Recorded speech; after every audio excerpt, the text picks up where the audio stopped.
Namaste. Tonight we read Book 7, Chapter 30, The Birth of Gauri, the Seats of the Deity, and the Destruction of Shiva. Om Vakratuna Mahakaya Surya Koti Samprabhani.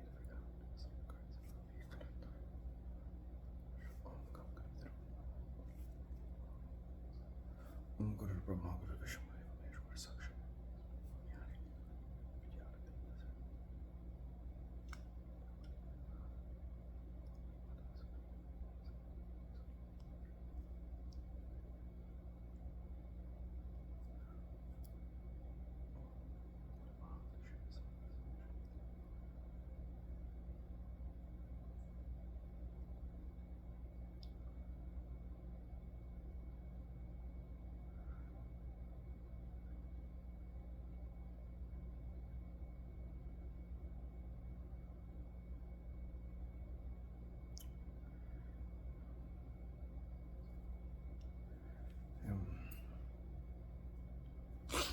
Hari Om Tat Sat.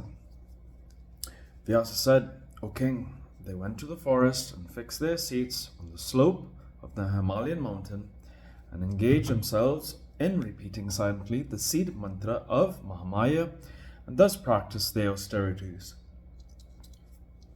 O king, 100,000 years passed in the meditation of the Parashakti. The Devi, pleased, became visible to them. Her form was three-eyed, and of the form of existence, intelligence, and bliss, Satchidananda. She was filled with mercy. In her one hand there was the noose, in another hand goad, in another hand there was the sign bidding her devotees discard all fear, and in the other hand she was ready to offer boons. The good-natured Munis, seeing this form of the world mother, began to praise her. O Devi, thou art existing separately in every gross body. We bow down to thee. Thou art existing wholly, cosmically, in all the gross bodies. We bow down to thee. O Parameshwari, thou art existing separately in every subtle body. We bow down to thee. Thou art existing universally in all the subtle bodies. We bow down to thee. Thou art existing separately in all the causal bodies, wherein all the linga dehas, subtle bodies, are interwoven. We bow down to thee. Thou art existing universally in all the causal bodies. We bow down to thee. Thou art of the nature of the unchangeable Brahma, the receptacle of all the jivas, and thus resides in all the bodies, so we bow down to thee. Thou art of the nature of Atman, the goal of all the beings. We bow again to spin to thee. Thus the pure nature Daksha and the other Munis praised her with voice choked with feelings and of intense devotion, and bowed down to her feet. Then the Devi, pleased, spoke to them in a cuckoo voice. O highly fortunate ones, I am ever ready to grant boons, so ask what you desire. O king, hearing thus, they ask that Hari and Hara both regain their former natural states and be united respectively with their Shaktis, Lakshmi and Gauri. Daksha again asked, O Devi, let your birth be in my family. O mother, I will no doubt consider myself as having then realized the fulfillment of my life. So, O Parameshwari, speak by thy own mouth how thy worship, japam, meditation will be conducted, as well the various fit places where they would be performed. The Devi said, the insult shown towards my Shaktis has led to this calamitous state of Hari and Hara, so they should not repeat such crime. Now, by my favor, they will regain their health, and of the two Shaktis, one will be born in your family, and the other will take her birth in the Kisiroda Sagara.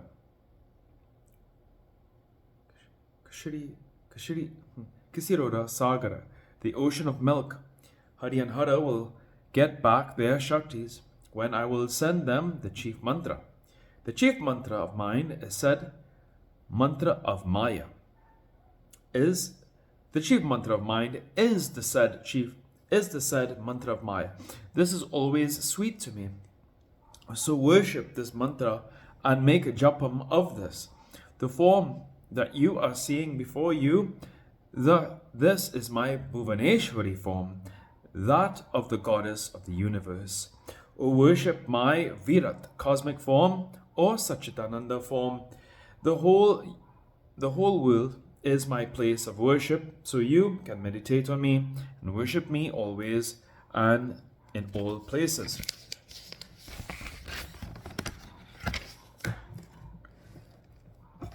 Vyasa said, when the Bhuvaneshwari Devi, living in the Manidvipa, thus giving her reply, went away, Daksha and the other Munis all went to Brahma and informed him with great earnestness of everything that happened. O king, thus Hari and Hara both became devoid of their haughtiness and got back their previous natures by the grace of the Supreme Deity, and were thus enabled to perform their functions as before. Then, on a certain time, the Devi Bhagavati, the fairy nature of the Parashakti, took her birth in the house of the Prajapati Daksha. O king, everywhere in the Trilokas, great festivities were held. All the Devas became glad and showered flowers.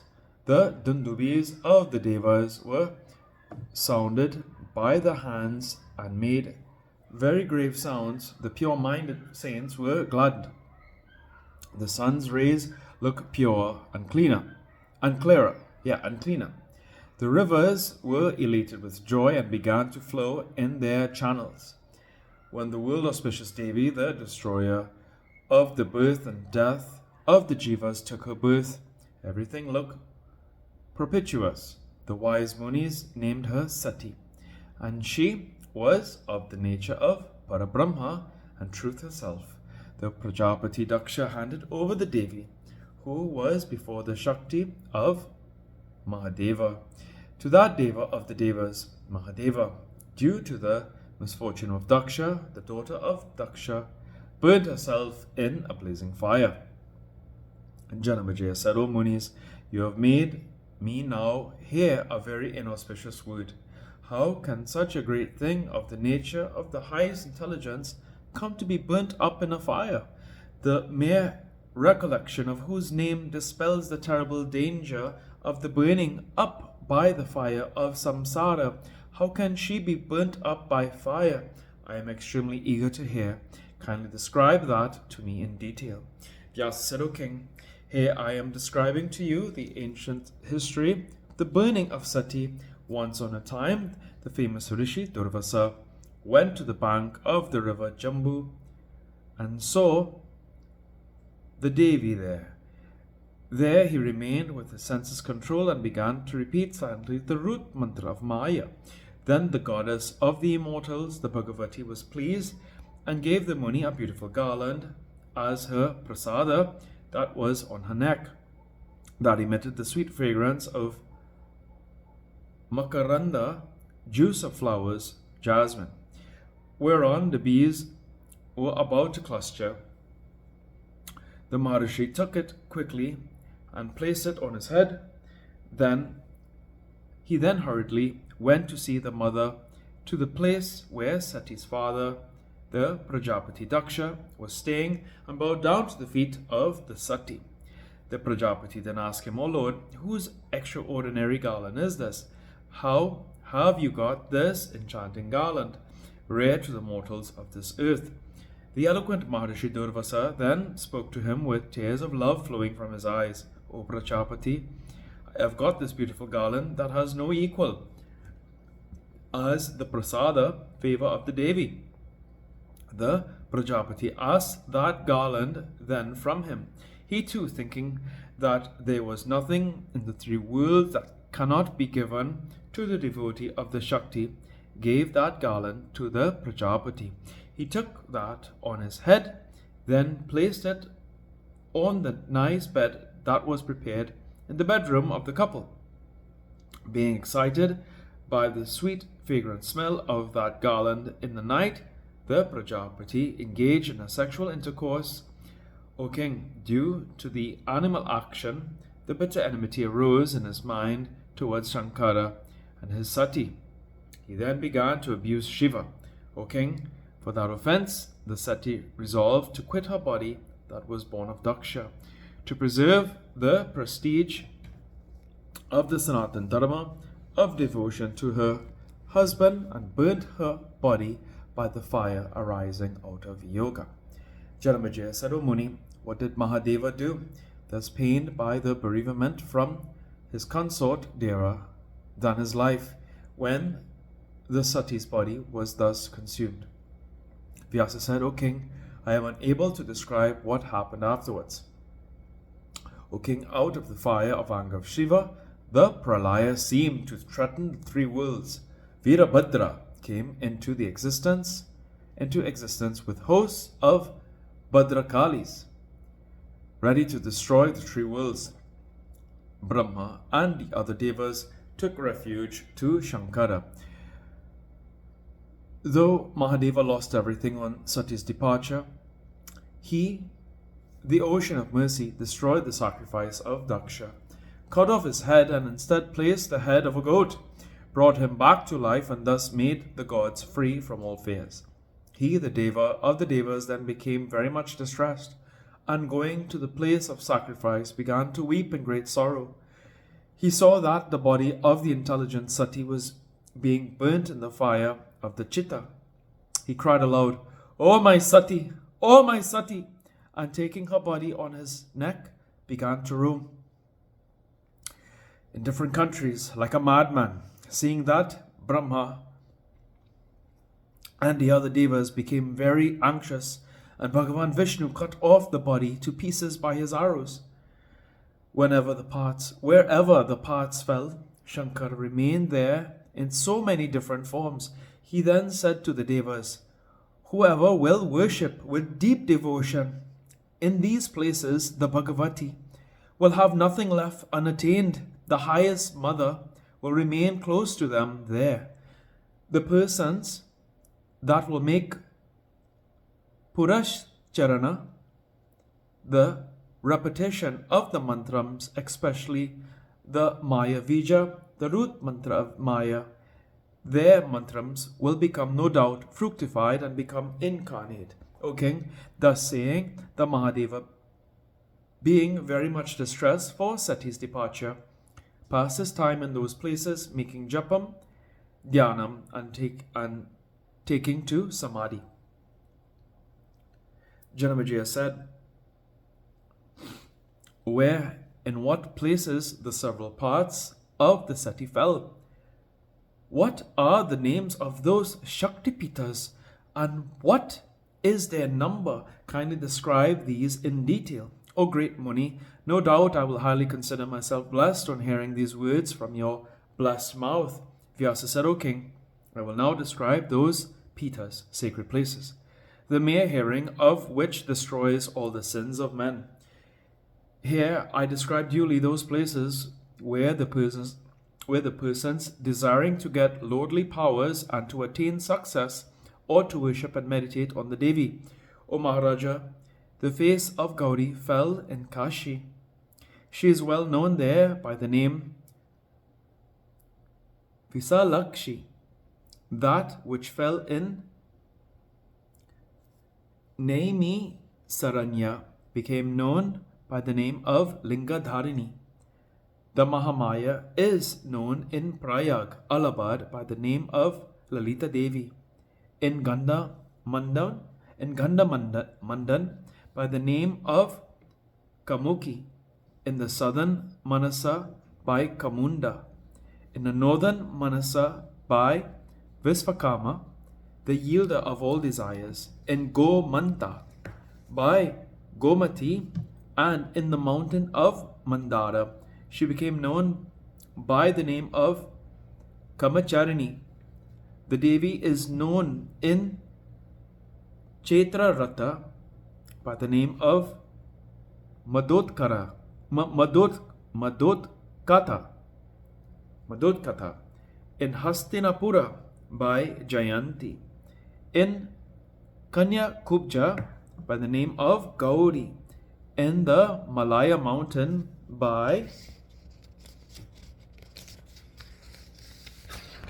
Ramba, in the Ikamrapita by Kirtimati, in Vesvi by the name of Vesvivari, in Puskara by the name of Purohuta. She is known as Sanmarga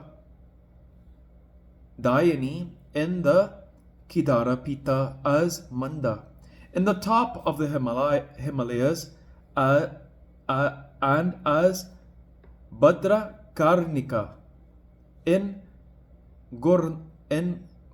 Gokarna. She is known as Bhavani, in Staneshwara, as Vilva Patrika, in Vilvake, as Madhavi, in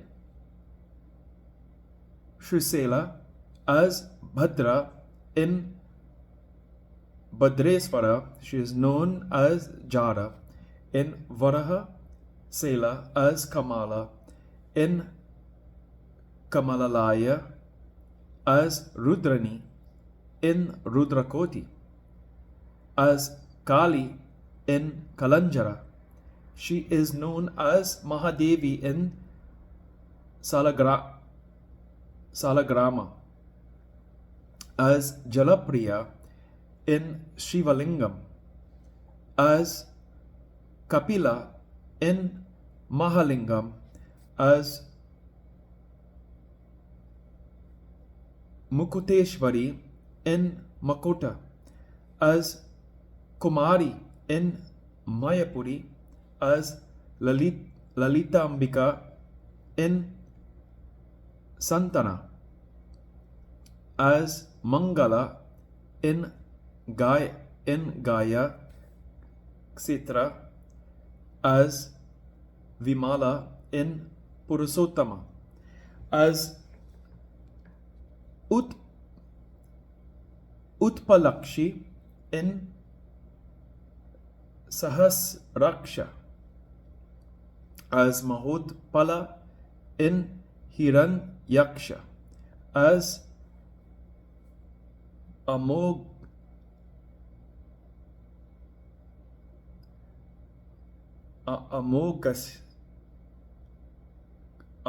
Amogaksi, in the Vipasa river, as Patala, in Pundra Vardhana, as Narayani, in Suparsva, as Rudra Sundari, in Trikuta, as Vipula Devi, in Vipula, as Kalyani, in Malayachala, as Ekavira, in Sayadri, as Chandrika, in Harishchandra, as Ramana, in Ramatirtha, as Mrigafati, in the Yamuna, as Kotivi, in Kota Tirtha, as Sugandha, in Madhavavana, as Trisandhya, in the Godavari, as Ratipriya, in Gangadvara, as Subhananda, in Shivakundam, as Nandini, in Devi Katata, as Rukmini, in Dvaravati, as Radha in Brindavana, as Devaki in Mathura, as Parameshwari in Patala, as Sita in Chitrakuta, as Vindhya Vasini in the Vindhya range, O King, as Mahalakshmi in the sacred place of Kari Vida, as Uma Devi in Vinayaka, as Arogya in Vedyanatha, as Maheshwari in Mahakala, as Abhaya in all the Usna Tirthas, as Nitamba in the Vindhya mountain, as Mandavi in Mandavya, as Swaha in Maheshwari Pura, as Prachanda in Chagalanda, as Chandika in Amara Kantaka, as Vararoha in Sormeswara, as Puskaravati in Prabhasa, as Devamata in Saraswati, as Paravara in Samudratata, as Mahabhaga in Mahalaya, as Pingaleshwari in Payosini, as Simhika in Kritasayucha, as Atas Ankari in Kartika, as Lola in Utpala Vartaka, as Subhadra in Sunasangam, as Madhalakshmi in Siddhavana, as Ananga in Bharatas Rama, as Visva Mukhi in Jalandhara, as Tara in the Kishkindya mountain, as Pusti in Devadaru Vana, as Meda in Kasmira Mandalam, as Bhima in Himadri, as Tusti in Visveshvara Kshetra, as Sudhi in Kapala Mochana, as Mata in Kaya Varohana, as Dhara in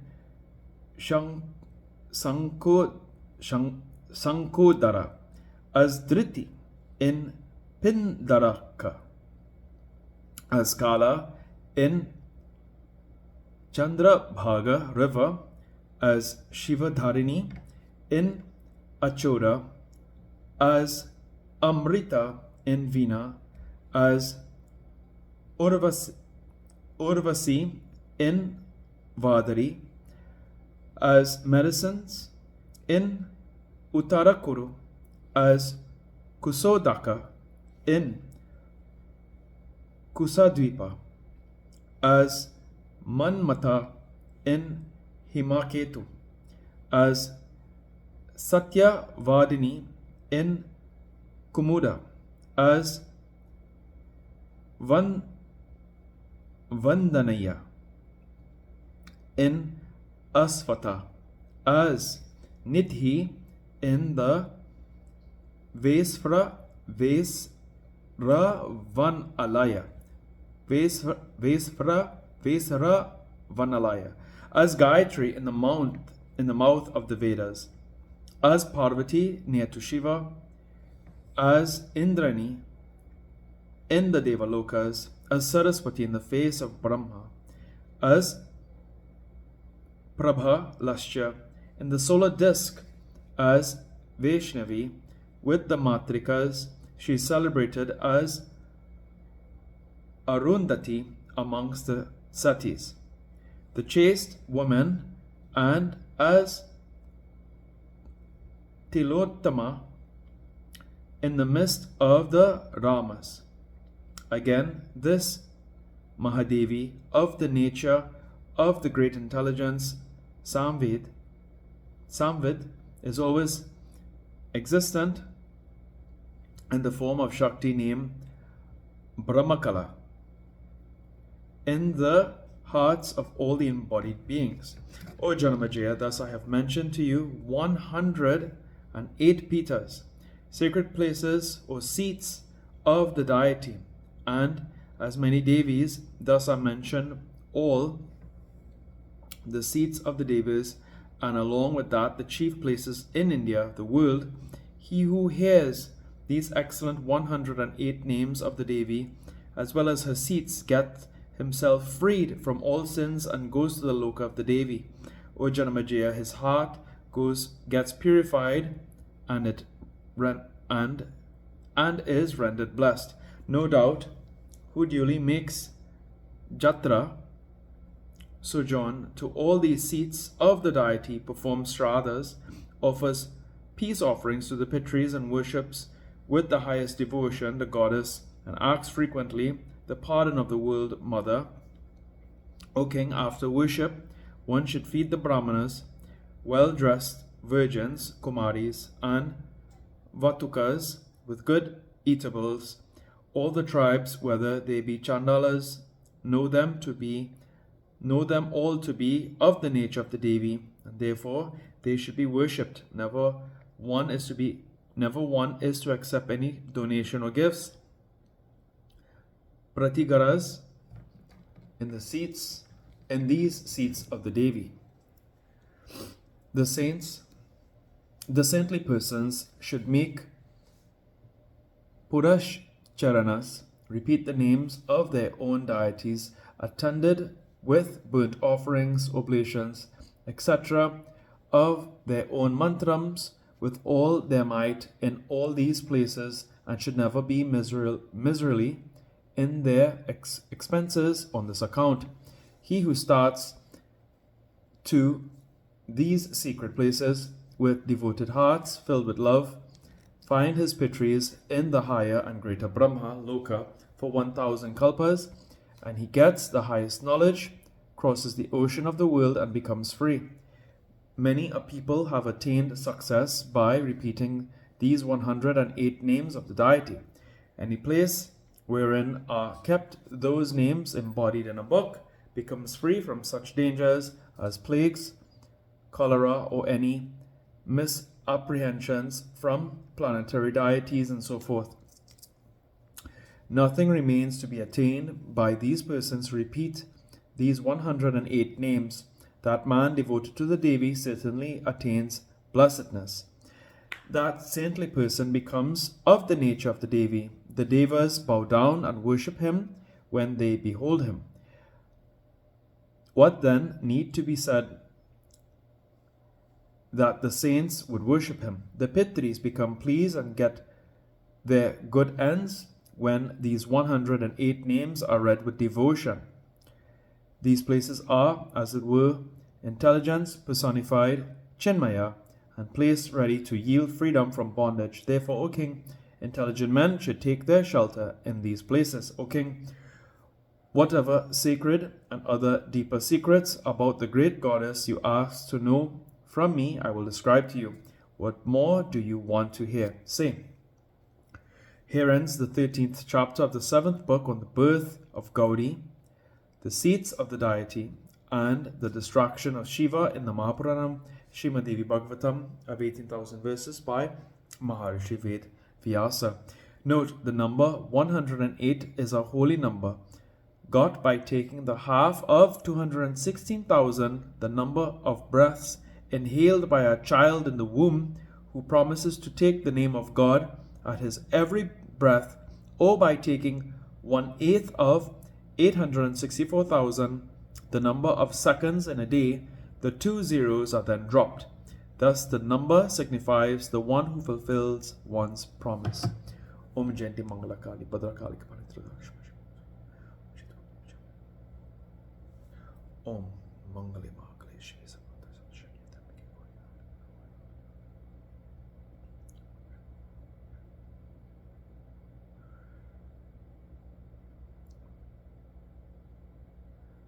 Hari Om, Hari Om, Hari